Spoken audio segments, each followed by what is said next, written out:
Hi everyone, I'm Gabriel. I'm going to be showing us how to export our Revit model into 3ds Max. Um, let's start by exporting. Click on export under application button and click FBX. Revit is asking me to save, so let me quickly save. No, it's bringing me to this place now. So I have already created one, so I'm just going to override it. Yeah. So we have done that. So let's go to 3ds Max. So I'm going to cancel all these ones that I've imported before. So by pressing reset. So reset will reset everything, and it's asking me, do you want to save? No, don't save. Yeah. I have this. The first thing I'm going to quickly show us is how to set our units so that we'll have the same scale, object scaling with the file we are bringing with from Revit. So we are in 3ds Max. We have two types of units that we display. The first unit is system unit setup, and the second one is display unit. I'm going to be working with display unit first. So I have my unit display unit scale on millimeters. So let me quickly create a box. Okay, that's the box.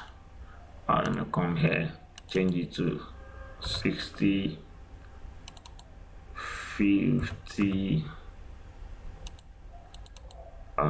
55. Now that's the length, width and height of my model. As you can see, the display unit is in millimeters. So if I go back to my unit setup and I change it to meters and click OK, you can see that my units changed here to meters, and I'm having 0.055. So 3ds Max is showing me the display in meters. So if I go back and I change it to centimeters, you'll see as well what is showing me. So it's going to be in millimeters. I love to work in millimeters. Then system unit setup is actually somehow different. So if I choose feet, for example, I click OK, you can see what I have. I have this 1016, 1764.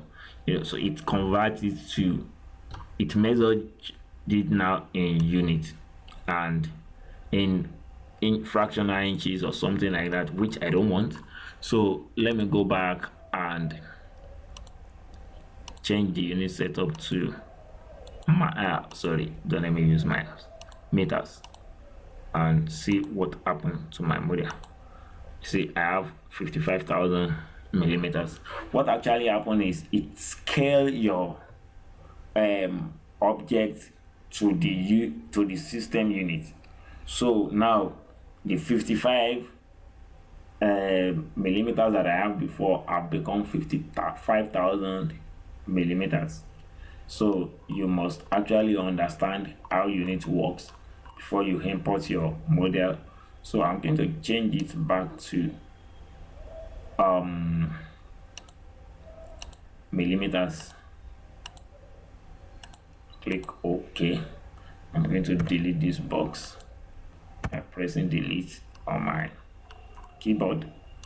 So I have this now, and I must let you know that we have this scene divided into 4 parts.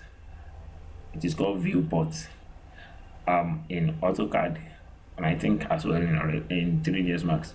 So We have top, we have left, we have front, and we have perspective. And now let me go and import our Revit model so that you will see how it works. Let me come here. I come to references, manage links, and attach file. So I pick my file and attach. So I come to this and it asks me how do I want to load it. So there are some presets. So I want to load it as a Revit file, and I want it to combine it with materials, or I want it to combine by category, or combine by Revit family type, or as one object. What it does is this: if I combine it as material, so it will assign the name of the material of each object to them. So if I have a wall, it will not call it wall, it will call it the name of the material. So if I have my wall object and I have a material on it, and I have that same material on floor, so it will call them the same name, give them the same name, and whatever I do to one is applied onto the other. So I don't always like to use it. Then combined by Revit category, there are family categories. You have 2 to 5 mm wall. Yeah. So I don't like that one as well. I don't want my file to be jam-packed. Then by Revit family type as well, or as one object. You can combine everything as one object, or you don't want to combine entities. I like to use do not combine entities. Just click attach, and it brings my Revit model in. So I'm going to close this, and as you can see now, this is the top. So it's like plan view in Revit. See everything in plan view. So this is the left. See the left side of our building. Then this is the front side of our building. So now I'm having everything in wireframe mode, so I can change it to shaded, so you can see. Then this grid is actually not comfortable for me, so I can press G on my keyboard and the grid will disappear. Another thing is, when you are importing to Revit, it might actually ask you that there is one. Let me reset. If I even reset, it will not do, except I restart my computer. It might ask you to change the exposure value for the mental rate, photographic exposure value. Just accept and click yes. So it's not bringing it here, maybe because I was working on the file before. So you have it here, and you can see all our materials are applied, and everything seems okay. So, but the only thing that remains now is we are not seeing our material. I'm sorry, our camera here. So what can we do? Just click on this perspective, and you can bring your camera view in by click here, camera, and you have that camera there. Or you can come back to orthographic. There are many ways. You can see the bottom of your model, but let me click on 3D view. And another thing is, if you look at our Revit model, we have everything framed and seem okay for us, but we just have all this place cut out. One of the way to bring everything back is to click show save frame. You can see, but if you can see, this is almost a square cropping as in Revit. So we are not seeing everything. The reason being that Revit actually operates as let me show the save frame, the crop. Revit operates much more as a architecture software, and it thinks in all those paper sizes. So if you click here, you will see we have our height and we have our width and our height. But unlike Revit, 3ds Max works as a photography or movie software. So it thinks in photography, not in paper sizes. So that is why this frame now is a frame size. And how can you change that? You can come to render setup and come to under the common tab. You can see we have different types of aspect ratio and all those stuffs, which I don't think I need to be explaining too much. But we are under custom now. So if I change this, and you can see I've changed it, but it still seems to not change.